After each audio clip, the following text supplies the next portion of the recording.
sisi kwa sisi mema. Muombee mwenzako. Kuna nguvu ya kuleta matokeo katika kuombeana. Kuombeana inadumisha upendo. Nikitaja jina la Makevi, Mungu naomba muinue Makevi, umtendee mema, umbariki, umuinue. Unajua ameshatabasamu tayari. Unaona? Kuna raha kwenye kuombeana. Mungu mbariki director wangu Kobelo, mbariki muinue. Unaelewa? Barikiwa sana. Amen, amen. Kuombeana ni raha, yani raha. Ukishalitaja jina la mtu, wakati mwingine hata kama asipokusikia, lakini kutakuwa na connection fulani hivi, sawa?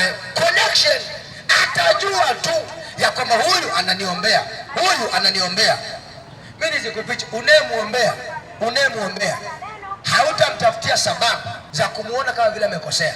Hata wewe uone unatembea kumwombea mume wako, uone kama utaona makosa kwake, hutayaona hata siku hata moja. Hata kama akikosea, bado utakuwa na ule mzigo wa Mungu, msaidie mume wangu. Utasema Mungu, maombi leo kwa moja nijibu.